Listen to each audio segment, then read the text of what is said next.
Hello, my name is Barney Pollock, and I'm joined, as always, by my naughty wife, DT. Dan Thomas. And we're here at A Bit Spursy to bring you all the associated Tottenham Hotspur facts, that the alternate facts during this transfer window. I've already laughed too much. I'll be angering men on the internet. Oh, definitely. Yeah. This is our take on Spurs reality. Yeah. This is our reality. Our reality. Uh-huh. And now I'm your wife. And Yeah. Welcome to our home. You're not just my wife. You're my naughty wife. My naughty wife. Yeah. Yep. What does that mean, do you think? Don't know. Yeah. I think... I think it means, like, you steal. I steal from you? No, not from me. From, like... Because it's like you're my naughty wife, so you'll be like, honey, I stole some steaks from Woolworths. Yeah, still on the good terms. See, I was thinking it's like I just steal from you and you're well aware of it, but you still keep me around. Yeah. And I was about to say to you, like, Barney, this is quite toxic. You should get rid of me. Yeah, no, it's not like that. It's you steal in a good way. For the good of the family. Yeah, for the good of the family. That's right. And it's more like I go, what are we doing? Okay, anyway, let's get into it. What do we start with? It's a bit, there's less structure this week because there's no game to sort of, start with. Yeah. What do we start with? Well, in these international weeks, we always have players going off and running their little mouths. Yeah, and doing naughty little things. Naughty little things. But not like naughty wife. Not naughty wife stealing things. Bad things. Bad things.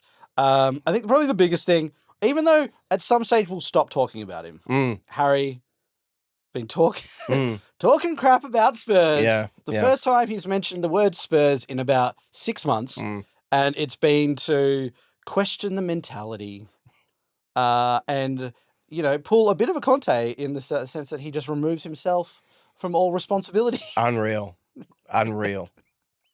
It's just, like, I cannot believe that he's gone, whatever, we've been winning, it doesn't really matter.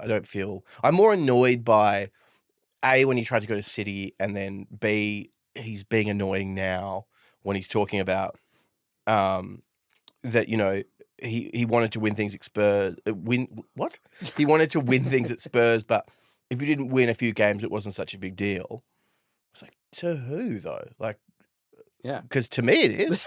I'd freak out. To all the fans, we weren't loving losing Champions League to Liverpool in that final. That wasn't a big deal. No, that was not a big deal at all. Yeah. It's just so weird that you have someone like Kane who, for a lot of time, was bigger than the club, which I don't think is a good thing necessarily, but whatever he did, people would have followed his example. He was like part of the leadership group, all this sort of stuff. So to be like, we lost, it wasn't a big deal. Yeah. It's like, that's on you. Yeah. That's got to be on you. It's so incriminating. That's what I don't understand, is it's so incriminating of him and his own mentality as the vice captain of Spurs. Yeah. Harry Kane is calling you right now. Oh my God. Oh my God. Hello. Why did that happen? I thought it was on. It is on Do Not Disturb. Why did it ring? I don't know. They break. Harry has a way of breaking through. Yeah, he sure does. Apple and Harry.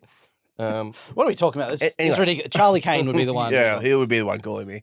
I'm on my motorbike, brother. Stop talking about Harry. All right? I've got eyes and ears everywhere. But yeah, it's so incriminating for him, and it makes me make a link. Also, that my language is really, I'm sick. You are unwell, and it's you can tell. The fact that when Postecoglou came in, he sort of removed the leadership team. Well, Kane left, but Lloris, brought it. He got a whole new group of people, and I was like, that's interesting that he's done that to establish a new era. That's great, good job. But also, with Harry making these comments, I'm like, what? Yeah. Like, what? You have bottled it in every big game that we've had. I'm talking like cup finals. Maybe not in other. Has he not bottled it in any other? No, there's been, there was a clip on, I hate to say the T word, Talk Sport, but it was someone who they listed all the things that he had he'd played in terms of semi-finals, finals, and it adds up to quite a lot because with England too, there's finals, semi-finals, FA Cups, like League Cups, Champions League. There's a whole bunch of things. Yeah. And yeah, you get players who like this is the point they were making that like Mbappe, Messi, whatever, they step up in games and they go, all right, time for me to just win it. Yeah. I guess I better do the win thing again. And they find a way, lift the team, do that. Whereas Harry has not been able to do that. And he's had like chances. He's had definite chances where he could have stepped up and won something. Yeah. Yeah, and he didn't. Didn't have the mentality. Too weak in the brain. But it is it's baffling to me that you'd make a comment like that, especially with maybe he just doesn't think about the history of the games he's played in and not sort of done much. Yeah. I'll just live in the present. Yeah, I just live in the present. Well, it kind of seems like that. Yeah. It's like there's no past or future. There's just now. The team I'm at currently. Yeah. I guess he speaks like that. Okay, all right. Well, that makes sense then. That kind of works. It's just also very weird to me, I think, when a player goes to say somewhere like Bayern Munich, where they've won, I think, 11 or 12 league titles in a row, you're guaranteed that success. And I understand that there's like the German media, there's a lot of scrutiny on the players and everything there. But you're in such an advantageous position to keep winning that it's not really like much of an achievement to go and do something there. Yeah. So to kind of be like, well, at my old club, like losing, well, they didn't care. They just went and played bingo after the games. Here, well, we don't get fed for a week. It's so much more pressure. Yeah. And it's like, you're already at a team who's like comfortably winning, and they didn't have a centre forward last season. They had like Choupo-Moting or something. That's it. And now you're going in there, like it's just going to be a walk in the park. Yeah. So to just come out and say these sorts of things, it's like this doesn't really show of like having a strong mentality to leave and go to Bayern.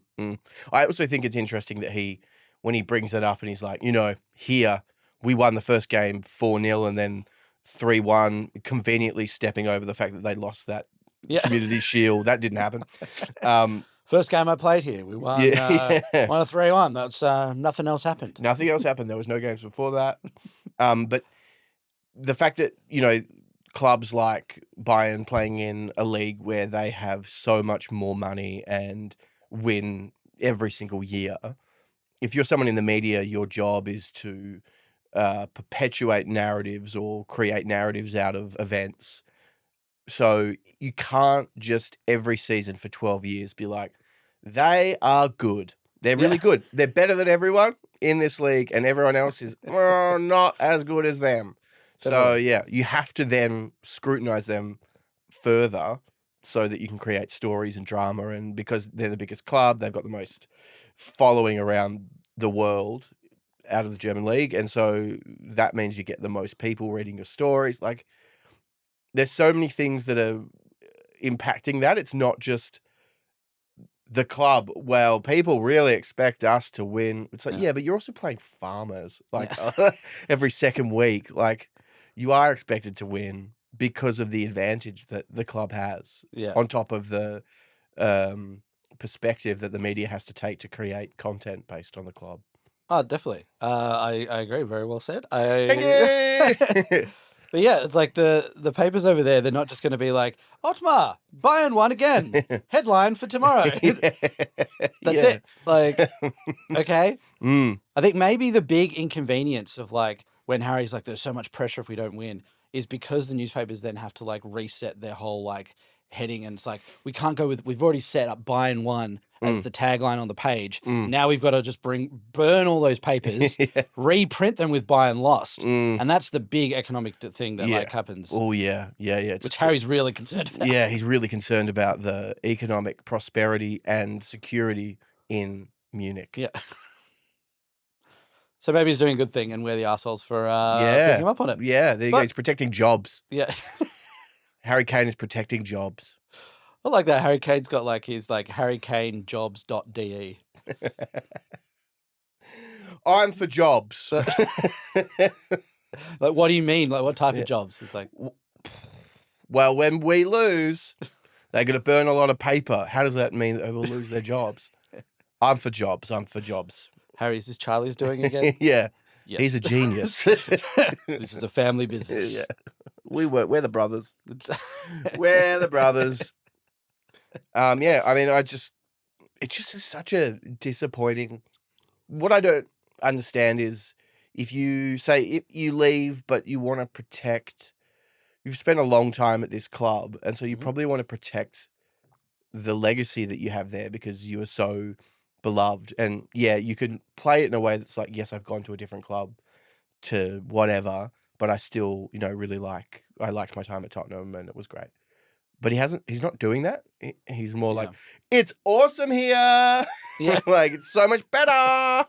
And especially someone like Harry who is so, I don't think he's like media trained in a good way. He's media trained in a way that he never says anything. Yeah. So you could see like he's not necessarily that comfortable speaking, answering questions and that. And if that's the case, totally fine. I get that. That's okay.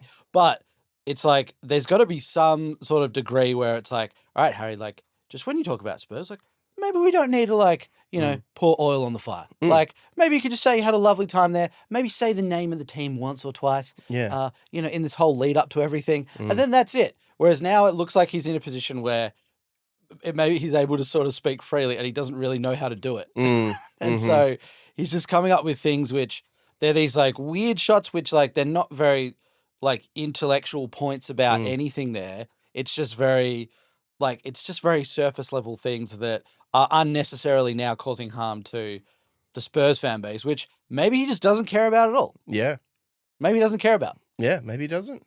Like the way he's been acting and speaking, like I wouldn't expect him to still be completely in love with Spurs. No. But if he's been here since he was like 9 or 10 or whatever, like you'd expect maybe just to say like, oh, I love my time there and,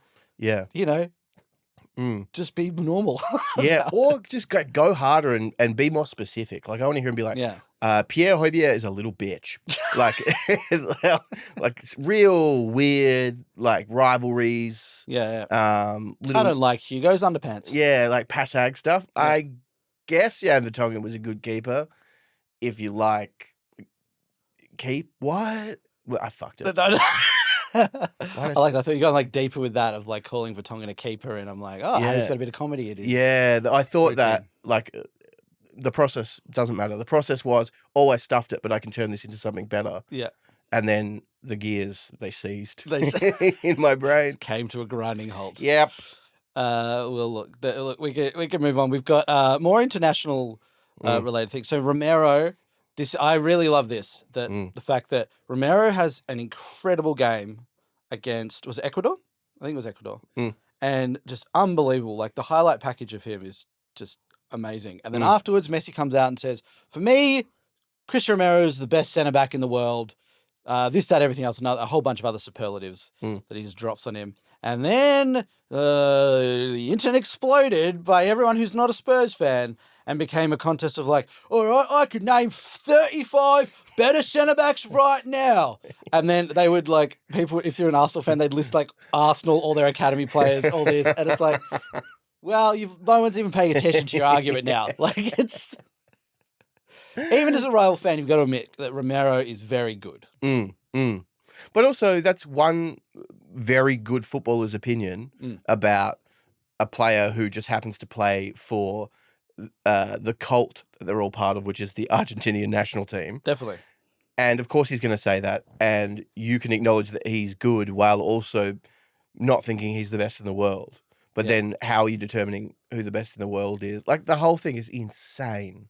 Yeah. Like, why would you get so riled up by Messi saying that after an international game? You're like, I can name so many other ones that are better and ones you would have never have heard of. So weird. You should see my football manager save. I've got 7 better ones in my squad. Yeah. It's so bizarre.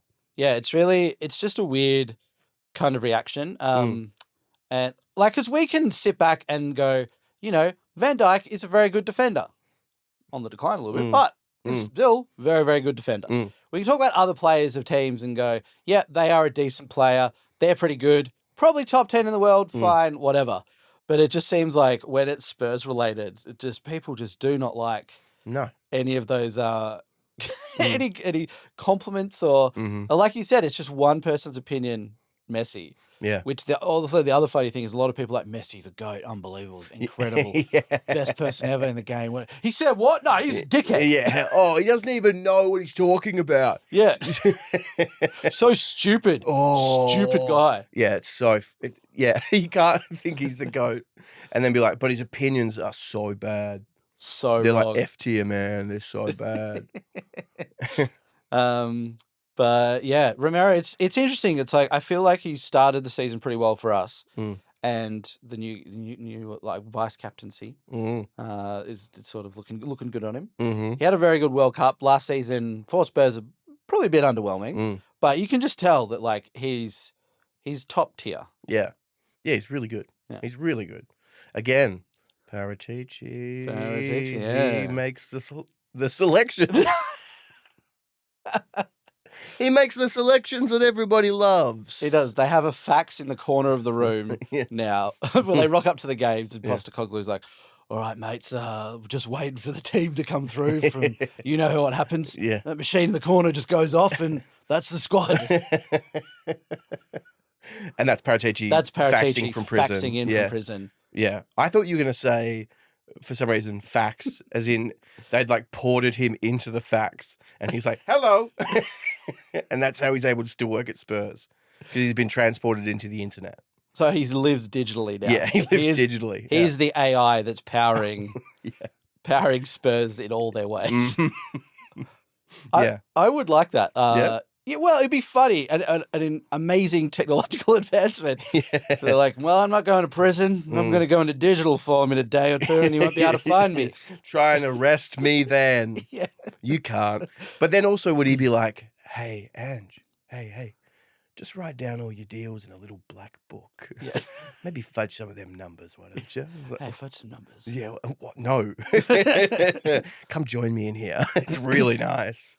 Hey, you didn't pay that much. You didn't pay that much for that business lunch. Just fudge the numbers a little bit. Fudge the numbers a bit. Yeah, go on. Go on. Say, there was, maybe someone else's receipt. Use that. Maybe so. You got to get reimbursed. Yeah, maybe just add a few more risottos on there. Do what you want to do. Join me in the digital realm. Yeah, but also make sure you write them all down. Yeah. In a black book. The rule about being illegal is you have to write it down. Write it down, yeah. That means it's fine. Yeah. That's why Paratici's gone to the digital realm, because he got burnt in the physical world. Yeah. Writing in black books and everything else. So then he's like, well, great. Yeah. I wrote down all my numbers in here and no one can see them. Exactly. I mean, he's like, I can get into documents, I can type stuff, I can backspace. Yeah. But I fear the day that he runs into a PDF. Yeah. He can't edit. He'll be like, oh my God, I'm having flashbacks. Yeah. Edit text, edit. It's not working. Why not? Edit. His ultimate enemy, the PDF. The PDF. Digital Paratici. Send through the contract, just do not send it as a PDF. Yeah, please don't. Please do not. We'll be backed up for days if that happens. I feel like people would be like, we have to send it as a PDF because then the file can't be edited. So then you can just sign off on it and we can guarantee that you haven't edited the terms. It's like Fabio just doesn't do PDFs. He just doesn't do them. He won't edit it. If it's an official document, he won't. He's promised. He promised. But you cannot send a PDF because he'll freak out. So that's the team selection. Yeah. So that's how the team selection works at Tottenham Hotspur. We signed a boy. We signed a little boy. We signed a very little boy. He was littler than I expected. Yeah. But also bigger because apparently he's 6'4". Whoa. So he's a very tall little boy. Okay. Okay. We can work with that. But he's like 16 because you have to be 18 to play in England, don't you? Or is that... Didn't they change the rule? So I've seen conflicting things here. Yeah. That like, I think to sell a player, I feel like maybe they have to be 18. Right. But you could sign them if they weren't under some deal. I don't really know. I've seen some things that say he will only join the club, in like 2024 or 2025 or something when he turns 18. Yeah. But then other things have said like, oh, sign the club. And he's probably swayed by becoming like a valued squad member pretty soon, like something like that. Yeah. So it still seems a little bit up in the air as to what the terms of the deal are. or this just shows our lack of research skills. Yeah. One of those options. One of those options you pick, listener. I had the same thing, that he's actually not joining until he turns 18. Yeah. But because he'll be staying at the club he's at, which is I'm not sure the name. Yeah, but if you said the name, I'd go, that's the club. That's the club. Yeah. It's not Hajduk Split. No, and it's not Everton. Everton have relocated to Croatia. Yeah. I mean, they might. Who knows? Try relegating us from here. Yeah. And if you get anyone over here, we'll move right into Ukraine. Yeah. And then you can try and relegate. You won't be able to. What I was going to say was that it makes sense, I guess, that he can't transfer clubs, because that would be child trafficking. Yeah, well, it would be selling a child. Yeah, selling a child, wouldn't it? Which you can't do. Which you can't do. You definitely can't do. Yep. Definitely not in footballing terms. But I would actually love some clarity around what it is. Yeah. I would. It would be great if the rule is it's child trafficking. You can't do that. Yeah. It falls under the same umbrella. Yeah. And we've got to wait till he's an adult. Yep. Having said that, there are things where clubs do sign youth players, and then have to pay compensation and things like that. But maybe you can only sign youth players from within the country that you're in, or something like that. Mm-hmm.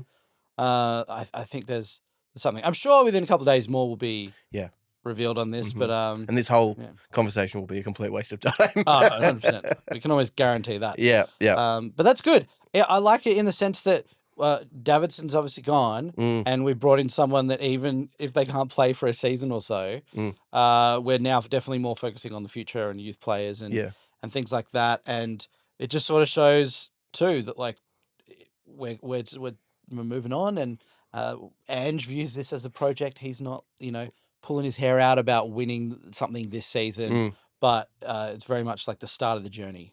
Yeah. Are you trying to say that it's not a big deal if we lose? I'm trying to say that, well, that's what we do at Spurs. Yeah, it's not right. A big deal if we it's lose. not a big deal. We don't care. Yeah. I reckon you'll rip his whole head off if we lose. Well, Ange, thanks for coming into Tottenham. Just to let you know, it's not a big deal if we lose. Oh, that's a relief. Yeah. The next thing we had was a new release from everyone's favorite social media creative multidisciplinary artist, Emerson Royale. Yeah. Incredible. He's releasing a music video, which is him and his pregnant girlfriend. And it's great. I love it. I wonder where this idea came from, because he puts up the comps of his games and maybe he thought, you know what, I'm running into licensing issues with the music on them. I need to create my own. Yeah. Stuff it. We'll just do a full-blown music video as well. Yeah, he got too carried away. He was like, I've just seen this visually. I need to make something. He's going to do a visual album like Beyonce. Oh, look, that would be amazing. I feel like there's more of a story that he has put into his work. So if this is a sign of things to come, because he's in the house praying. This is what happens in the video for anyone who hasn't seen, but he's kind of in the house praying, sort of rapping. There's someone else is singing. It's definitely not him singing as well. And then his girlfriend, they're at a club and she hands him a box, which he opens up, and there's a pregnancy test in there. And then they sort of celebrate that. And then she's pregnant, on a towel in the garden or something. So I'd say a master storyteller. Yeah. It's quite complex. It's definitely a self-directed video. Yeah. Good on you, Emerson. Some people spend their international break slagging off the club. Others put it into creative efforts. Yeah. Thank you, Emerson, for choosing the latter. Thank you. And we're not going to be saying, oh, what's he doing? He should be concentrating on football. Yeah. Every minute of every day. Well, they get paid enough. Yeah. They get paid enough to do that, don't they? I feel like the people who watch that, whenever they say the club videos where it's Richarlison and Emerson Royale cooking some Sancho Bao, something like that, the people would be like, oh, this must be on a 5-minute training break that that's the only time that they would surely be allowed to go off and do this. Yeah. Otherwise it's just beep tests. Trust me. That's what they do, because they must just get them in. They do 5 minutes. They got to go straight back to training. So don't you think these things, apart from being publicity, are also about creating novelty on the training ground? This place you come every single day to keep it fresh and so you don't get bored. Yeah. Like, don't you think it's actually maybe part of the whole thing? No. Because it would be such a more enjoyable thing to go in. It's like you've done training, and I'd assume they hang around the training ground a little bit. They're not just drive in, drive out. And so, having things like this to do, it's good. Yeah, it's fun. Absolutely. Like I say, keep people engaged. Yeah. I really want to go to the player hotel. Oh, at the training ground. Yeah. Mm-hmm. I just pictured you just rocking up, no team, no nothing, tracksuit with glasses on. Hey guys. What's up? Fabinho's here. Yeah. We didn't have Brazil booked in. Well, surprise.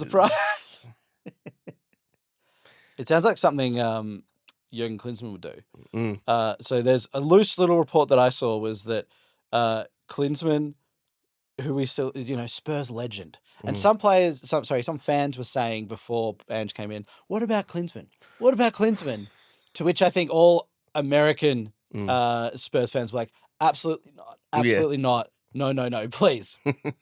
But now he's manager of South Korea, and apparently what he did was he made the South Korean team stay in London, even though their friendly was 400k away.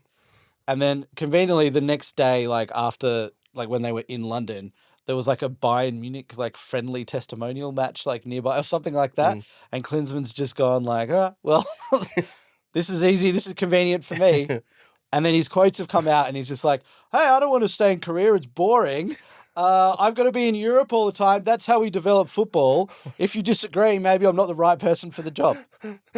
Something to that extent. Don't quote me exactly, but seems like a bit of a loose I love that he didn't even go to it was honestly a crazy coincidence, guys, that it ended up being this testimony.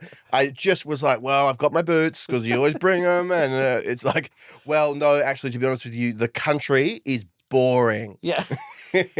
That's why. Country's boring. That's why I'm not. And I'm like, by all accounts, from people I know that have gone to Seoul and stuff, they've said it's incredible. Yeah. Yeah. I've never heard a bad review of someone that's gone to South Korea. Yeah. Everyone I've spoken to has loved it. And not anymore. Not anymore. Not Jurgen. Jurgen's the anti-tourism. He does not like it there. We also, I should have brought this up when we talked about transfers, that apparently Perisic is going in January. Did you read that? I read there were rumours that he might be going to Croatia and back to Hajduk Split in January, but I hope they're rumours because I think I'd like to keep him for at least the rest of the season. Well, I heard some ITK on the extra inch. And in my head then I was going where did you hear ITK from?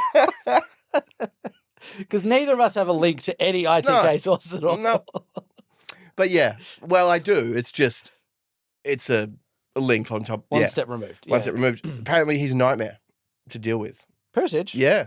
Really? Mm-hmm. Oh. Yeah. Well, I guess I can't really... I don't know why I assume otherwise. Just because I'm volleyball? Volleyball? Well, actually, but when you think about it, nightmare as a footballer, you shouldn't be going off and playing volleyball. Yeah. Without permission to do so. But then the only other clip I've really seen of him was when he first came to the club and he's looking at all the list of players. And then, do you remember that? And he's just like, Jamie O'Hara. And then we're just like, out of all the players listed there, the one you pick up are it was going through niche ones Nabil Bentaleb. It's like, what? That's the only thing I've seen of him.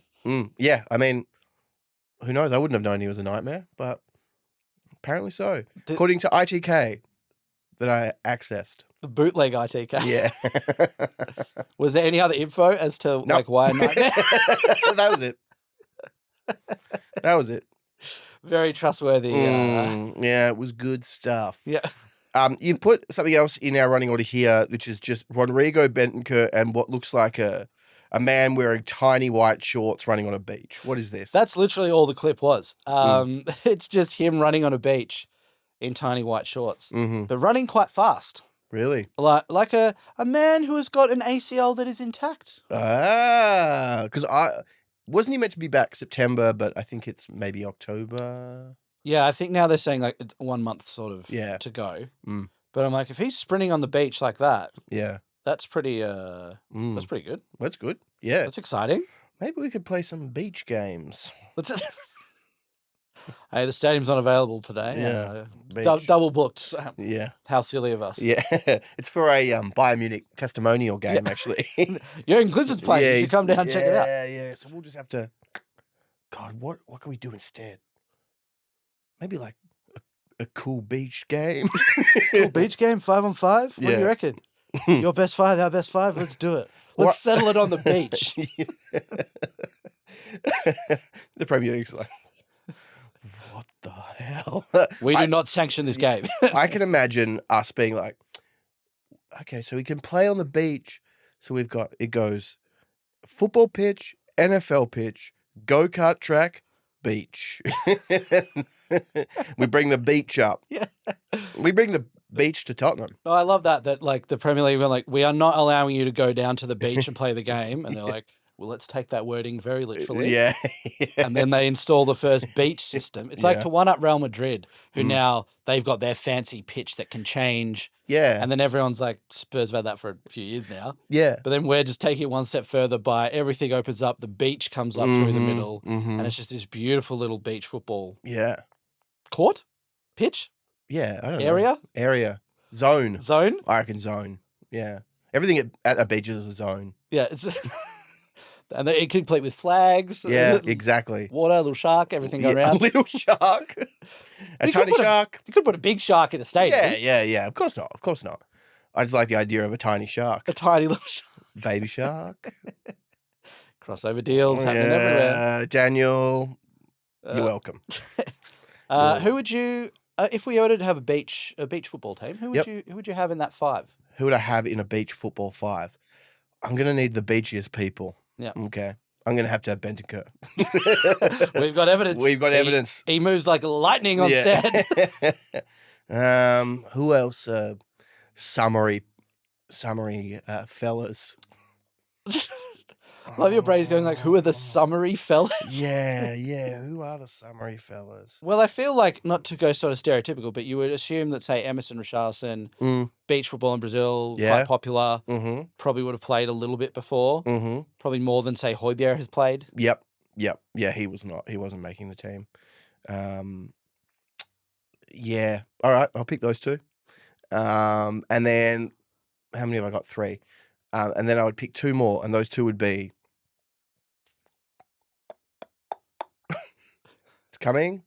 It's coming. Not Madison. He gets sunburnt. He would get he wouldn't be able to handle it, I don't think. He'd be too indoors. Mr. Indoors. He wouldn't be able to do it. He's sitting up in his private box. Yeah. Actually, have you seen his private box? That he's got like a, I forget the name. It's like murals or whatever. It's the graffiti artist who does all the murals of Spurs players in Tottenham of like Kane, Led the King, Son, all that sort of stuff. He came in and did a wall in Madison's Spurs box, which is like a mural of like Madison in like a Spurs kit and like all these moments from Madison's career and stuff like that. In his box? In Madison's like private box in the Spurs stadium. Do they all have these? This was the first that like clued me onto it, but apparently they all do.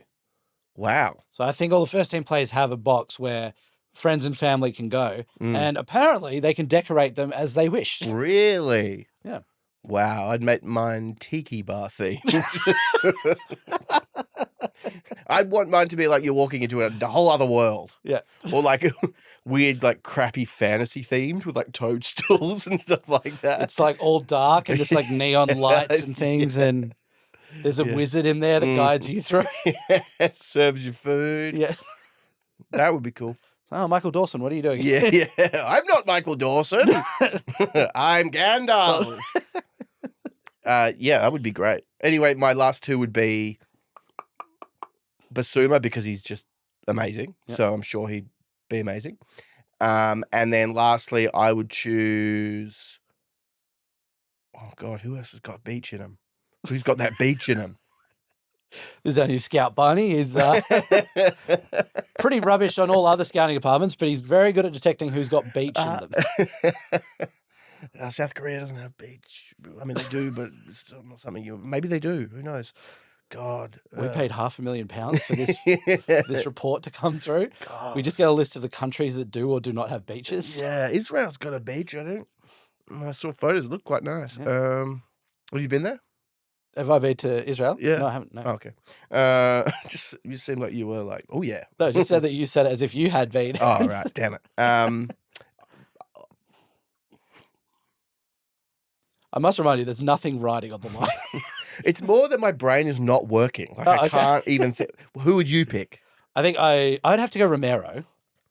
Because I feel like the vibe of just having fun and playing on the beach would just be completely shattered by Kuti in 5 seconds. Yeah, where he's like scissoring through the air. Yeah, true. Taking people out. I think I go Romero. I think Poro would be good beach. Yeah, good beach. Portugal. Yeah, Portugal. A lot of beach in Portugal. Yeah, damn it. A lot of beach in Portugal. I go those to the back then. Yeah. Bentancur has to be in, as we said. Basuma's probably a pretty good beach option. And I kind of just want to include Sun. Yeah. Because I think let's have some good vibes in the team. And also, if we were doing a beach game and we didn't invite Sonny into the mix. Yeah, true. We'd be very disappointed. He's the captain after all. Yeah. That's true. I'd have Ange as my 5th player. He's Australia, beach. He knows beach. Yeah, beach. Imagine that. He's just like, Ange is just like the Pele on beach. Like, yeah, I reckon he is. Yeah. I reckon he is. He can move. Yeah, he can move on the sand. On the sand. Yeah. Anyway, I saw this is the stadium hotel plans. Yeah. Why 4 stars, do you think? That was the big thing that like really stood out to me. Yeah. That it's the announcement of for people who haven't seen Spurs, I think they already had some plans around this, but they've chosen to like extend the building by a few floors, by 6 stories. And yeah, it's going to be like a bunch of apartments in there. And then it's like, it's building up as this huge thing of just like submitted new plans to Haringey Council for a huge 4-star hotel to be built alongside the stadium. It just doesn't seem to really match the vibe that like for the rest of the stadium. Yeah. Of like being the premier sports destination in the world, like going into that. Like, yeah, why 4 stars? Yeah, unless, and this is extremely unlikely given world football and Tottenham, that they're doing it. They're doing it 4 stars because then it's going to be cheaper and then people can afford it more. Maybe. I would love for that to be the case. It won't be. It'll be 5-star prices. This is going to be like 7-star prices. Yeah. Yeah. You seen how close you are to the stadium? Yeah. That's worth an extra $5,000. Yeah. Come on. It's awesome. Yeah, I mean, look at this. You can watch the ball be kicked. It's incredible. It's not like those Disney. Have you seen the Disney Star Wars hotel? No. It's very expensive. Yeah. And I think it might be 4 stars as well. And there's no windows in some of the rooms. There's no windows. That's the extra star they're missing. Yeah. Sunlight provides 1 star worth. It is terrible. It's so awful. It looks like such a bad time. But anyway. In my head, I was thinking like, that sounds like it'd be incredible to go to a full-on Disney Star Wars hotel. But yeah, like the lack of any windows or anything would be, okay. Yeah. Yeah, we want you to think you're actually on the Death Star. That's what it's like. Well, you're on a ship, so there's like a window that's like the night sky. It's, right, yeah, out in space, going through. Yeah. Well, maybe in this they've patched up all the windows on the outside. That's where the star's gone because they don't want people in the top apartments being able to watch the game. They want them to buy tickets for the game. Yeah, that makes sense. Yeah. That makes sense. Or maybe they replaced it with screens playing some ads for the Skywalk. Yeah. And the players they don't like, that's where their private box is. Yeah. Yeah. Oh, yours is in Tottenham Tower. Yeah. Is that what it's going to be called? I don't think it's called Tottenham. I just said that. That's good. But what it says here is apparently the application said they want to reestablish the building as a visual marker or campanile, Italian bell tower for the stadium precinct. What? They want it to be the Italian bell tower. You've got Italian heritage. What's the difference between like a bell tower And Campanale. The Campanale is a bell tower set in Italy. Yeah, right. And commissioned by none other than Mr. Paratici. Yeah, wow, okay. Yeah, they're building him a hideout, an evil hideout. Yeah, that's what it is. That's what this is. That's the top 6 stories that they've added on. It's for Paratici to go up there, and he'll ring the bell before games. Yeah, yeah. And at halftime. God. I'm just looking up Campanale. Not doubting that what you just said was 100%. I'm sure that what I said is absolutely not correct. Oh, what? It's probably just the word. Maybe they try to fancy up the application. Yeah, I think they did. Like, it's just a bell tower. Yeah. They're like, oh, so you're trying to say this building's going to be a bell tower? Like, no. No, it's a Campanale. Yeah. Campanale. Is there a big bell? There's not even a bell on this application. Yeah. So why are you going for the bell tower and then again Italian? Yeah. Or is it meant to be like it's meant to be a symbol? So, when you're looking, you can go, there's a stadium because I can see the. Yep. And in Italy, same thing. You're like, where's Florence? There's the bell tower. All right, we're going that way. I like that just driving through the countryside. There's like a 400-meter tall bell tower. Every city in Italy is just designated by a gigantic bell tower. Yeah. So you can just look and see these huge like spires. Just, all right, yeah. Onwards to Rome. Would make things easier, especially if you're a bird. Yeah. It would. Yeah. Helps air travel. Mm-hmm. Maybe it's thinking ahead. Yeah. Yeah. But that's the tower. Yeah. So I have no other info on that, but yeah, it seems the precinct keeps growing. The precinct. That's my least favorite word in English. Doesn't matter. Can't even speak it. So why do I have an opinion about it? I don't like the word precinct. You have to be able to speak words to have an opinion on them. Yeah, exactly. That's fair enough. Okay, fine. Well, something sounds a bit weird with precinct. Like it's so like vapid and empty. It's not fun. Yeah. And even like, oh, come down to the shopping precinct. You're like, yeah. Oh, what? Like it doesn't sound appealing. Melbourne has many different precincts for all of your interests and needs. The arts, it's like, ugh. Yeah. Call it a zone. The Tottenham Zone. That's way better. Yeah. Okay, now we got into the Tottenham Zone. Precinct. It's awful. No, it doesn't really have a good ring to it. Mm-mm. Should we move on to questions? Yes, let's do it. So first up, we got Ted Cruz in USA. Hey. Asks, hey, y'all, just got into the pod and I'm loving it. It's become a favourite of mine and I truly love it madly, deeply. Didn't need to read out that bit, but just give ourselves a props. Yeah, that is such a great opening to a question. Well done. We love it. Thank you, Ted. Thanks for joining us. So the question is, when you're in the pool and you get on someone's shoulders and do battle with another pair of people, Mecha Shiva style. What's Mecha Shiva? Do you know? I don't know what Mecha Shiva actually is. I know what he's describing, though. I know, I know, but maybe Mecha Shiva is like some sort of god that's like... Oh, got multiple arms. Yeah, that's what I'm sort of thinking of. Sure, maybe. Yeah. If the rules in the Premier League were changed, so one position on the field had to be occupied by a Mecha Shiva, which position and 2 players would you pick for Spurs? And also, which configuration? I feel like a central midfield with Skip at the bottom, Hardy runs a lot, and Højbjerg on top, likes to point and shout, would be powerful. It would be like having a prison panopticon, I don't know what that is, on the field, spotting threats as they emerge. I think the panopticon is like a guard tower. Oh. So you can see. So it's not like what was the Italian thing called? Campanale. Yeah. Kind of like that, but not quite.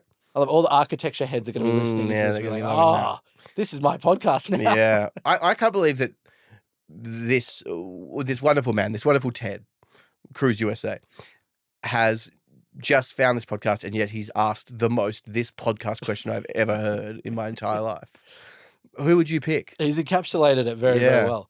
Who would I pick? So you got someone on the bottom. They need to be quite strong, I would say. I think if we're going for height, I assume as well they probably don't need to be that agile in this position. Yeah.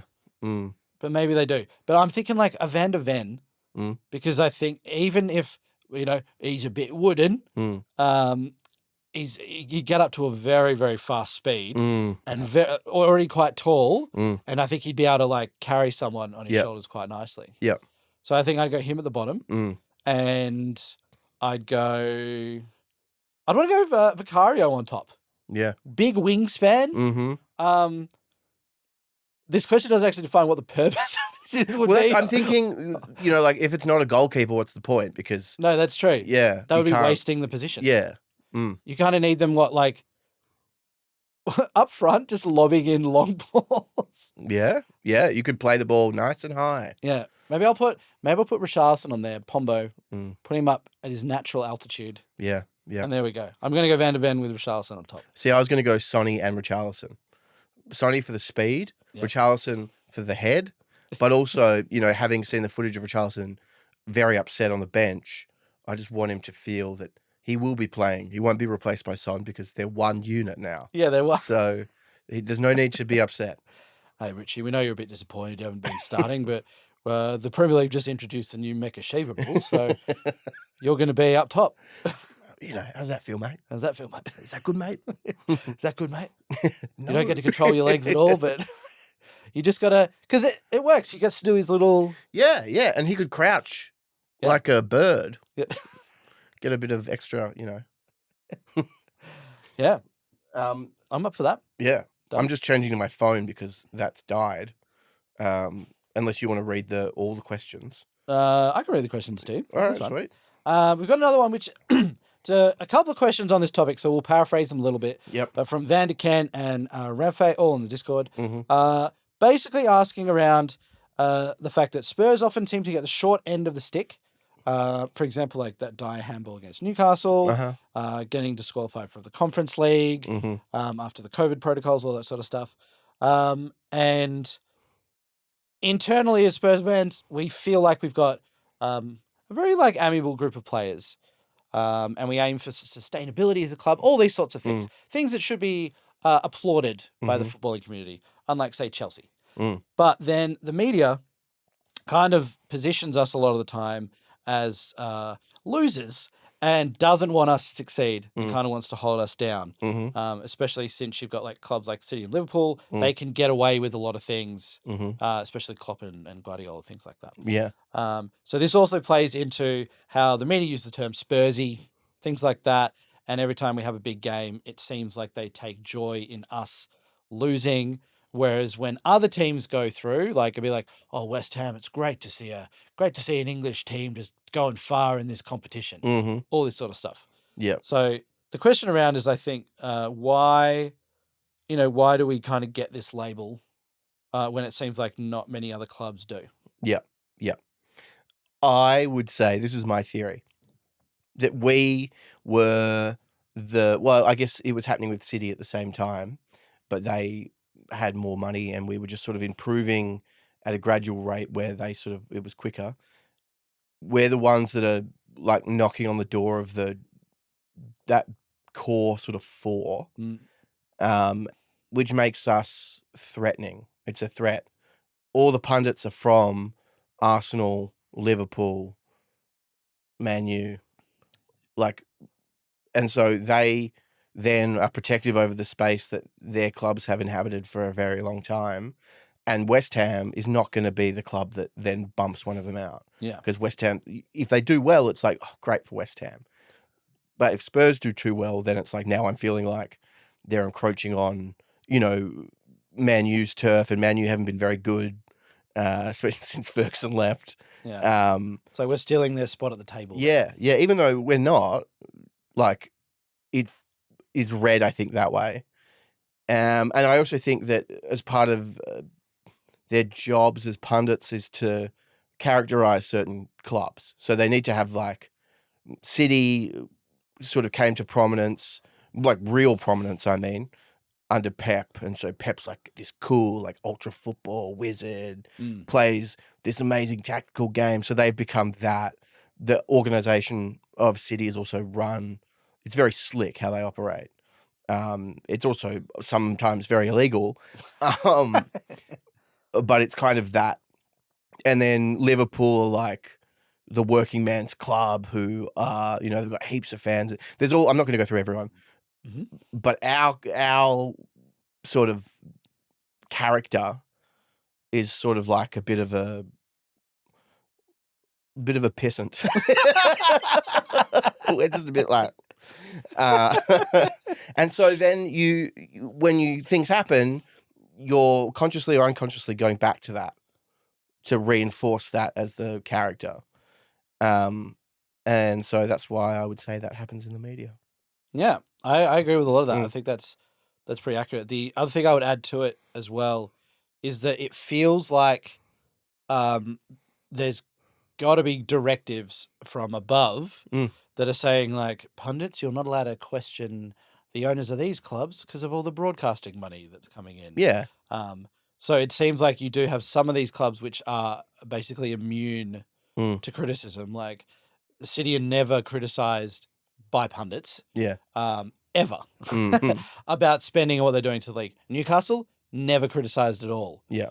And so I think then it's like, it's far easier to just hit out at Spurs and be like, oh, let's criticize them because they're not spending money. Yeah. And then Super League happens and it's like, oh, just everyone's spending too much money. Yeah. What about Luton Town? Everyone's got to start thinking about Luton Town. Yeah. So it's just a very weird situation, which is why I feel like the pundits we can't really take much from. No. Because they really offer nothing. And I feel like there would be such tight guidelines of what they can and can't say. And we're just never really getting unbiased opinions from them, which is why, like, Gary Neville, whenever he starts talking about anything, and it's always like everything's so pro Man U, even though he tries to put out this thing of him being so neutral and everything. But then at the first thing, it's like, all right, interview with Harry Kane, get him to leave the club. Let's try and get that going. So there's always these things playing in. I think you're right with what you said that, there's like, it still feels like despite the commercial success that we've had as a club and grown, there's that elitist group which kind of love the idea of our best player leaving, love the idea of all these sorts of things. Yeah. And we're just kind of like stuck in that hamster wheel. Yeah, we are. That's totally right. That was everything in that question, wasn't it? Yeah. Well, there's a little bit at the end of saying, like, Arsenal haven't really been called arsey for bottling top four to us 2 seasons ago, and also bottling the league last season. Yeah. It seems like we've moved on pretty quickly from that. But they in their recent history, I know they have won an FA Cup or something, but like or two, but maybe that is why the media is like, oh, they won an FA Cup, so I'm not going to get stuck into this. But like, we got talked about for bottling the league when Leicester won it, when we were never first. Yeah, exactly. Well, that's the character. Like, that's our character. It doesn't mean that it's true, but that's how we're cast. Yeah. And I don't know how Arsenal, just idiots. That's it. Just idiots. Just idiots. So last question we have here today is from THFC Tex, which is, would you trade a 4th or 5th place finish, bumping down into Europa League, for another year of Pep not being able to score a goal at the Lane? No. No, I don't care. It's like, I love that Pep just cannot score against us, but I'd say getting us in the Champions League, I would definitely take that. Yeah, definitely. Because City's bubble has already burst. Like, now they've won Champions League as well. It's like, like, we always kind of had that against them. We always had that against them. The footballing world. Yeah. Like, you can spend all this money, but you haven't been able to get Champions League. Now they've got that. Yep. Maybe the holy grail that they haven't been able to get is scoring away at Spurs. Imagine that. So, Dan, obviously the season had its highs and lows. What was the best bit for you? Pep Guardiola's team never got to score a goal at the Lane. Not the fact we won the title. Yeah, we won, man. Yeah, cool. That comes second. To this big prize. Yeah. I get it is fun. Like, what am I trying to say? I don't mind. But I don't mind. Yeah. I think it'd be nice, like, with Ange, get back into Champions League. That would be a lovely way to go. Europa would be fine, but seeing how we are in a position now where potentially 5 English teams do make Champions League. Yeah. And on that note, it's a little bit interesting because we could be in a position where we need the current English teams in Champions League, Europa, and Conference to go further in the competition but not win it because we don't want West Ham to win something again. But we need them to go far into the competition to raise up England's coefficient ranking, which allows us to have a fifth team. So we could be in a position where we're like, come on, West Ham, get through to the semi. Yeah. All right, now lose. Yeah, now please lose. Oh, in the final again. Okay. Yeah. Lose. Yeah. Please lose now. But it would be like 5 teams. I'm fairly confident of us getting top 5. Yeah. Do you think, when will that come into effect? This is for this season. For this season, it will come into effect. How many points do we need? I mean the coefficient points. I think at the moment, like, England are top. So if things keep going, it would really take, like, if, say, all of the English teams crashed out of the Champions League super early and then we ended up getting knocked off by, I feel it's got to be like Italy or Germany. We need that not to happen. So I think it's fairly certain, barring a disaster and all the English teams going out of all of the competitions early. Yeah. Has there ever been a league that's got 5 spots before? No, they've introduced it now. Right. Because from next season, they're starting with a new Champions League format where they move to a Swiss system. Ah. And everyone's kind of in a league and you play 10 games or 8 games or something like that. Yeah. And then I don't know how they work everything out, but it's one sort of big league with extra teams in there. Right. So the country with the highest coefficient, they get an extra spot as part of that expansion. Wow, that's just so Swiss. So Swiss, it just sounds Swiss. Yeah, that sounds Swiss as. What do you think when you think about Switzerland? The banks. The banks. Yeah. The chocolate. Oh, yeah. And the Swiss format for sporting tables. Oh, yeah. It's one of their biggest exports. Yeah. Really good stuff. Well, that's us, isn't it? Yeah. Goodbye. Thank you for listening. Please check out the Discord if you want to. If you don't want to, that's fine too. Thanks for. We should really go into marketing and please do this thing. But if you don't want to do the thing, you don't have to do the thing. Yeah. We want you to be very sure you don't have to do it. Yeah. It's your choice. You have the agency. I'm not trying to coerce you in any way. Just God bless you. I'm not religious, but if you are, good. And I've been Barney. I've been Dan. Come on, you Spurs.